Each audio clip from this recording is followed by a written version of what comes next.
show you guys how to make this giant hairy spider. The materials are linked in the description. Let's get started. We've got this black faux fur. We've got about 3 yards of it. We're going to cut it right at the 68-inch mark. And from there we'll get 2 pieces, one for the body and one for the legs.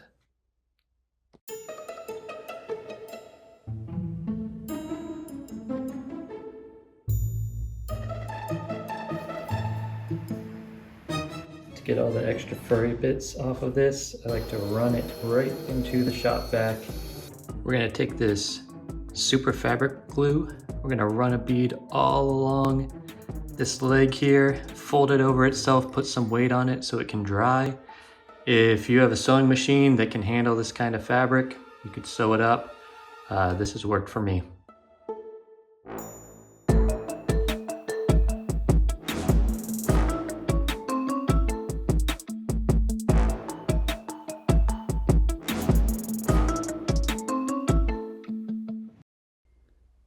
While the legs dry, we're going to form the body and the head out of this chicken wire. This chicken wire is 36 inches wide. We're going to trim it right around 40 inches. This will be the width of the body, and that will be the length of the body.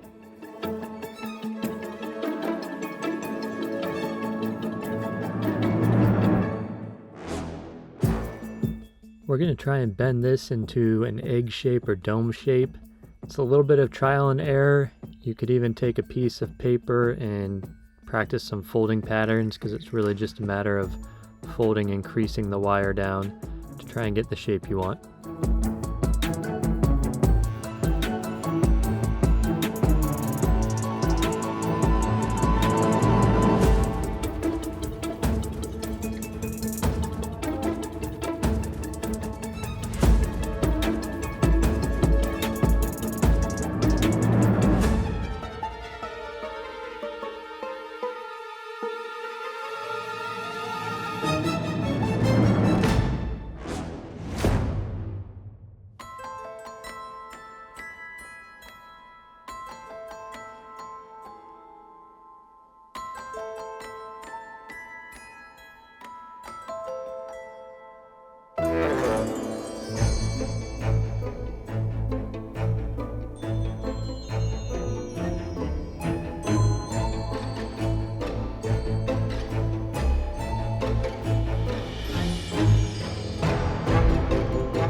I know it's kind of hard to see, but this is our head.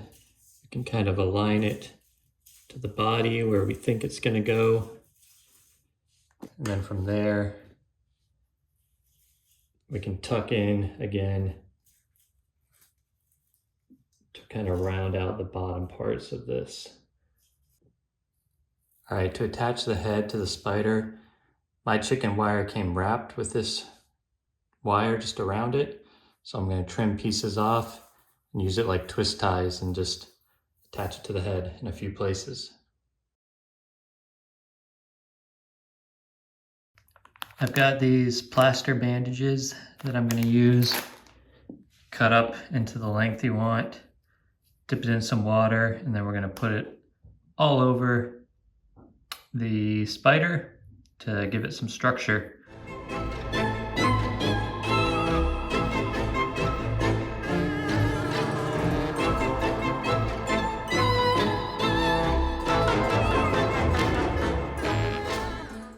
I've got this backer rod from Home Depot. It's 1/2 inch by 20 feet. If I was going to do it again, I'd probably get a larger diameter, but this is going to be easy to stick into all the legs.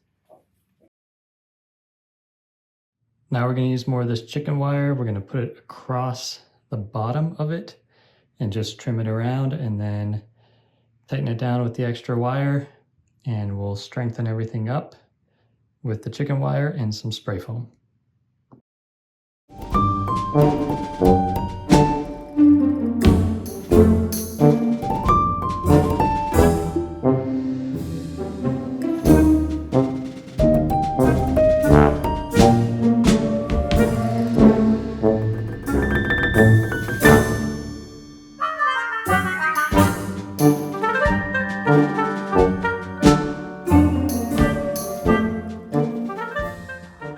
use this expanding foam. We're gonna spray it all over the bottom of the spider. It's gonna tie everything together, give it some strength, and also allow for the zip ties to be put in place to hold the legs on.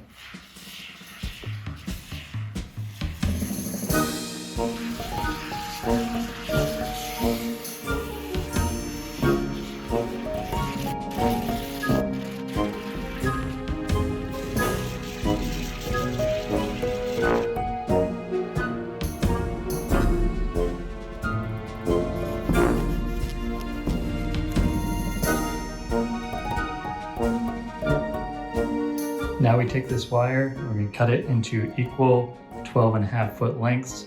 We're going to straighten it out, show you how to do that.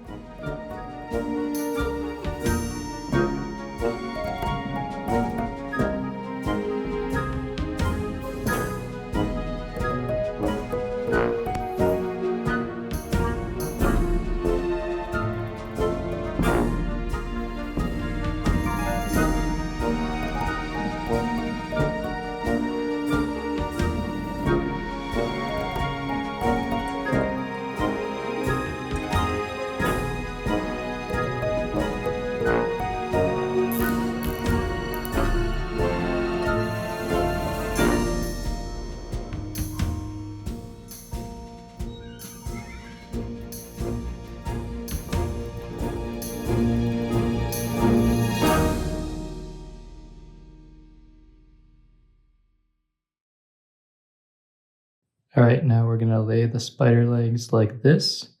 This very front wire is gonna act as a way to hook it if you wanna hang it vertically on a house.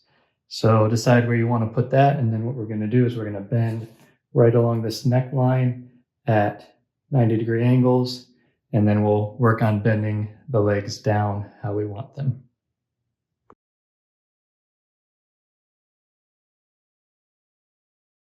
All right, now it's the time to get these legs splayed out in the, pattern that you want. And we're gonna take these, we're gonna tie them all together with a zip tie.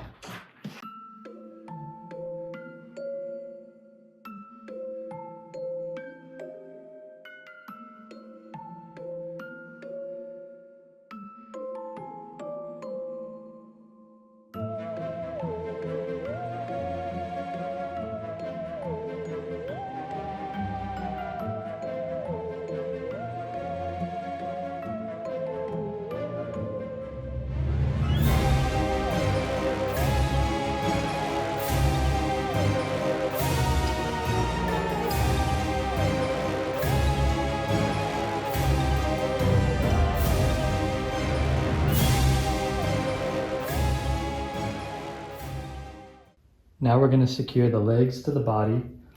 I do this by putting 3 zip ties together. Make a nice one long one. If you have long zip ties, go ahead and use that. And we're going to run it under the neck. And that's it. We just zip tie it in.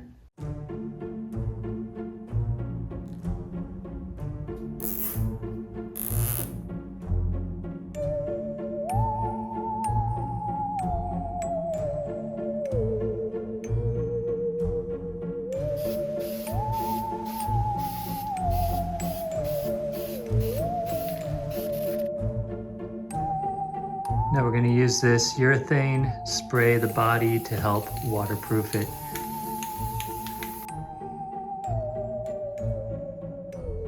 Now it's time to add the fur.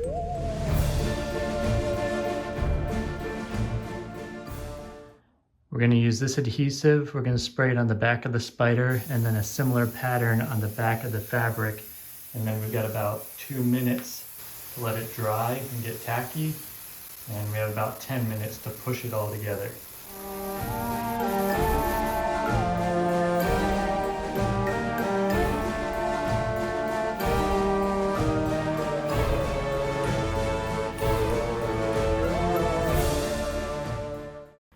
You can flip the spider over. For the head, I'm gonna fold these pieces in. Gonna leave a little space here for this clip if we want to use it. For the nose here, can actually use some nails and hammer them into the foam.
The itsy bitsy spider went up the water spout.